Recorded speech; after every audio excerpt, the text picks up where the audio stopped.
hurmatli eshituvchilar, bugungi mavzuimiz tuproq kesmasini qo'yish, ya'ni notekis relyef sharoitida tog'li hududda qanday qilib kesma qo'yiladi, shular haqida axborot beramiz.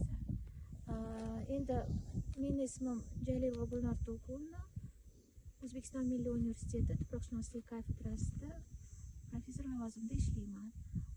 Endi sheriklar o'zlarini tanishtiradi va qisqacha shu jarayon haqida axborot berishadi. Assalomu alaykum. Men Termiz davlat universiteti tuproqshunoslik kafedrasi o'qituvchisi bo'laman. Hozirda biz Surxondaryo viloyati Boysun tumani Sayrob hududidamiz. Hozir dengiz sathidan 1200 metr balandlikda to'qqizta bo'z tuproqlar mintaqasida tuproqlardan namuna olish bo'yicha mana razvedka o'raganmiz. Tuprog'imiz janubiy g'arbiy mintaqada joylashgan bo'lib, hozir operatsiyasi bo'yicha Nurulay Fazamxon ma'lumot beradi. Assalomu alaykum, qadrli tinglovchilar. Men Nurulay Fazamxon, Milliy universitet 2-kurs doktorantiman. Bugun mana Sayrob massividamiz, Surxondaryo viloyati Boysun tumani.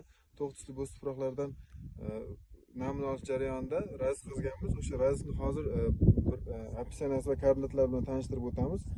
Bu yerda mana e'tibor beradigan bo'lsak, topo karta koordinatasi ko'rinib turibdi. Bu yer hozir turgan joyimiz aynan 1362 metr balandlikdamiz dengiz sathidan. Bu yerda hozir qiyalik ekspozitsiyasi, janubiy ekspozitsiya bo'lib, gradus o'lchovini ikkilometr asbobida, ya'ni qo'l bola yasalgan ikkilometr asbobida ko'rsatib o'tamiz. Ya'ni qancha qiyalikdan olingan razvedka qilganligini. Mana bu yerda Azim qog'oz shu yerda bir minut nima ta'kidlab o'tmoqchiman. Demak, nima uchun koordinat o'lchanadi degan savol tug'iladi. Demak, kesmani kartografik ma'lumotlar asosida karta yaratish yoki shu kesma qayerda joylashganligini bilish uchun kesma qo'yilgan joyini aniq joylari kerak. Aniq joylarini bilishimiz uchun biz uni geolokatsiya tizimi asosida, ya'ni koordinat tizimlarini bilgan holda GPS uskunasi yoki telefonda o'rnatilgan GPS dasturi bor telefonlardan foydalangan, smartfonlardan foydalangan holda shu ishni bajaramiz.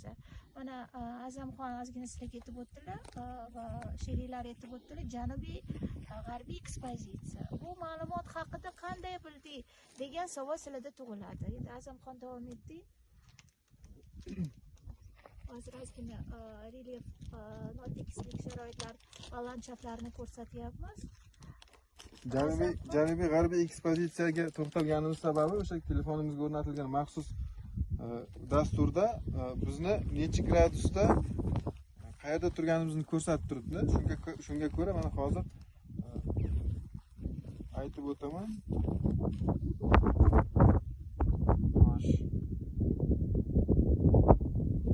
Mana bu yerda shimolni ko'rsatadigan bo'lsak, biz turgan joyimiz aynan shimoliy hududga nisbatan 307 gradusni ko'rsatyapti.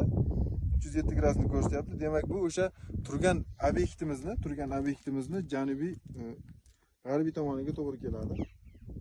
Hozir bu yerda 2 kilometr asbobidan foydalanishni ko'rsatib o'taman. Mana bu qo'l bola yasalgan 2 kilometr asbobi doim transporteriga ko'rsatkich mil o'rnatganmiz va bu bemalol harakatlanadi.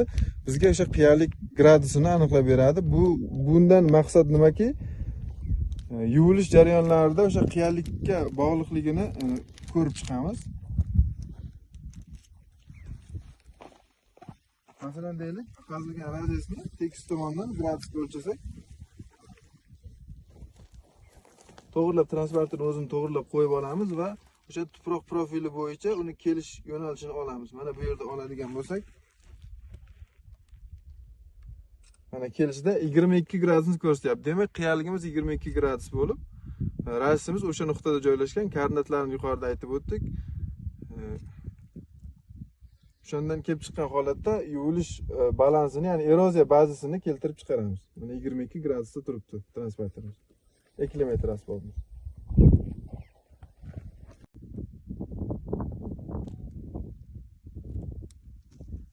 Assalomu alaykum, hurmatli eshituvchilar. Bugungi mavzuimiz tuproq kesmasini qo'yish, ya'ni notekis relyef sharoitida tog'li hududda qanday qilib kesma qo'yiladi, shular haqida axborot beramiz. Endi mening ismim Jalilova Gulnor To'lqinova, O'zbekiston Milliy universiteti tuproqshunoslik kafedrasida professor lavozimida ishlayman. Endi she'riylar o'zlarini tanishtiradi va qisqacha shu jarayon haqida axborot berishadi. Assalomu alaykum. Men Termiz davlat universiteti tuproqshunoslik kafedrasi o'qituvchisi bo'laman.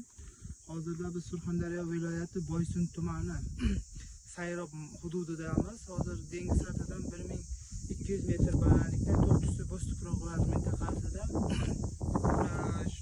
tuproqlardan namuna olish bo'yicha razvedka o'raganmiz.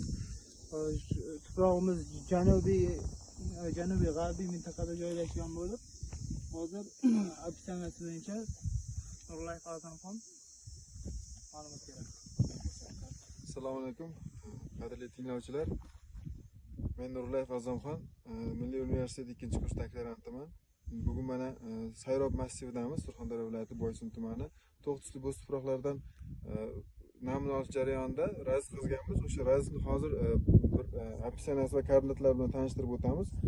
Bu yerda mana e'tibor beradigan bo'lsak, topo karta koordinatasi ko'rinib turibdi. Bu yer hozir turgan joyimiz aynan 1362 metr balandlikdamiz dengiz sathidan. Bu yerda hozir qiyalik ekspozitsiyasi, janubiy ekspozitsiya bo'lib, gradus o'lchovini eklemetr asbobida, ya'ni qo'l bola yasalgan eklemetr asbobida ko'rsatib o'tamiz. Ya'ni qancha qiyalikdan olingan rais qozilganligini. Mana bu yerda Azamxon, hozir shu yerda bir minut nima ta'kidlab o'tmoqchiman. Demak, nima uchun koordinat o'lchanadi degan savol tug'iladi. Demak, kesmani kartografik ma'lumotlar asosida karta yaratish yoki shu kesma qayerda joylashganligini bilish uchun kesma qo'yilgan joyini aniq joylari kerak. Aniq joylarini bilishimiz uchun biz uni geolokatsiya tizimi asosida, ya'ni koordinat tizimlarini bilgan holda GPS uskunasi yoki telefonda o'rnatilgan GPS dasturi bor telefonlardan foydalangan, smartfonlardan foydalangan holda shu ishni bajaramiz. Mana Azamxon ozgina sizlarga aytib o'tdilar va she'riylar aytib o'tdilar, janubiy g'arbiy ekspozitsiya. Bu ma'lumot haqida qanday bilding degan savol sizlarda tug'iladi. Endi Azamxon davom etding. Hozir ozgina relyef, notekislik sharoitlar va landshaftlarni ko'rsatyapmiz. Janubiy g'arbiy ekspozitsiyaga to'xtalganimiz sababi o'sha telefonimizga o'rnatilgan maxsus dasturda bizni necha gradusda qayerda turganimizni ko'rsatib turibdi. Shunga ko'ra mana hozir aytib o'taman.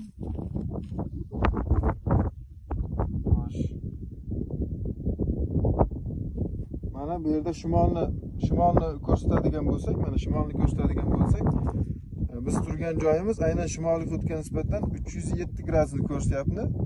307 gradusni ko'rsatyapti. Demak, bu o'sha turgan obyektimizni janubiy g'arbiy tomoniga to'g'ri keladi. Hozir bu yerda eklemetr asbobidan foydalanishni ko'rsatib o'taman. Mana bu qo'l bola yasalgan eklemetr asbobi, transporterga ko'rsatkich mil o'rnatganmiz va bu bemalol harakatlanadi. Bizga o'sha qiyalik gradusini aniqlab beradi. Bundan maqsad nimaki? Yuvilish jarayonlarida o'sha qiyalikka bog'liqligini ko'rib chiqamiz. Masalan deylik, qazilgan radiusni tekis tomondan gradusga o'lchasak,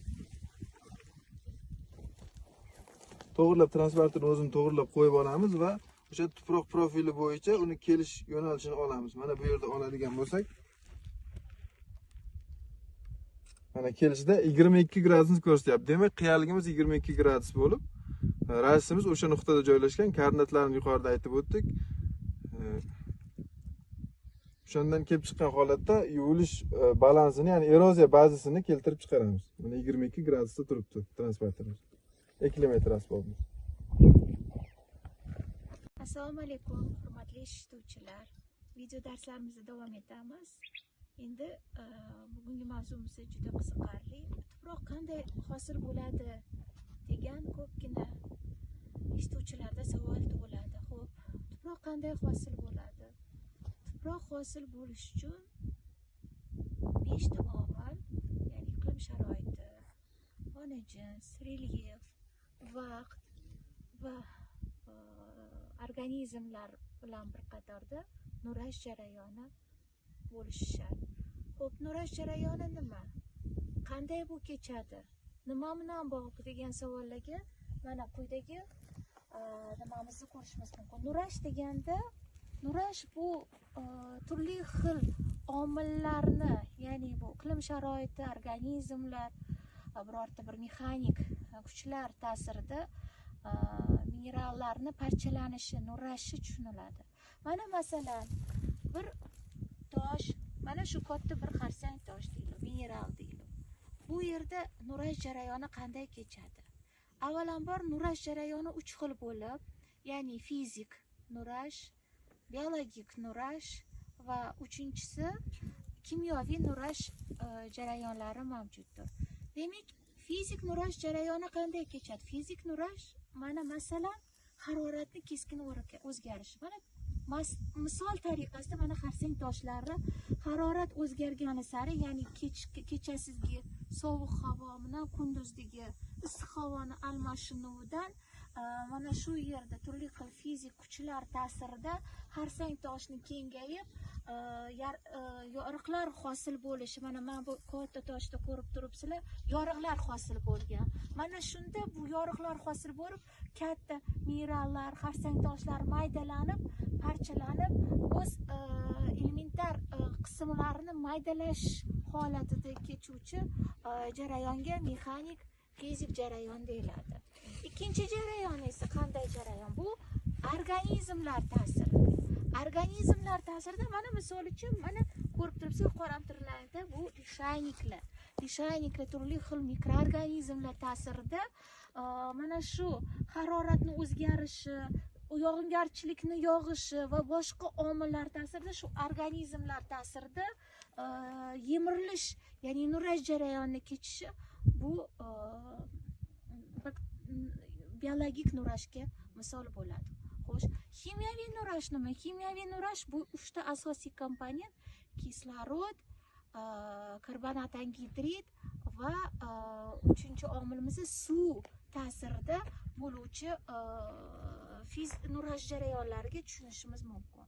Yana bir ko'rsatkich, nurashda mana shu minerallar o'zini hajm og'irligini ham o'zgartirishi mumkin va sifat ko'rsatkichini ham o'zgartirish mumkin. Bu nima degani? Masalan, mineral maydalandida, katta mineral mayda element qismlarga o'zgarganda bunda o'lcham o'zgarish bo'ldi. Agarda kimyoviy nurash bo'ladigan bo'lsa, bu u holda gidratatsiya, oksidlanish va boshqa jarayonlar bilan karbonat angidrid, suv va havoni mana shu minerallarni tarkibi bilan bir-biri bilan bog'lanishda kimyoviy jarayonlar o'zgaradi. Mana shunda mineral o'zini sifat ko'rsatkichini o'zgartiradi. Mana shunday qilib, mana shu xarsang toshlar yillar davomida 1 sentimetr tuproq paydo bo'lish uchun qancha vaqt ketadi? 1 asr ketadi. Taxminan 1 asr, 100 yil vaqt ketadi.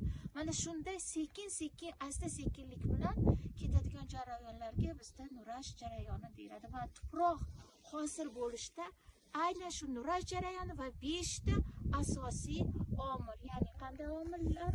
Yana siz qaytarib o'tsangiz, Harorat bo'ladi, relyef, vaqt, ona jins va oxirgisi organizmlar kabi omillar ta'sirida nurash jarayoni kechadi. E'tiboringiz uchun rahmat.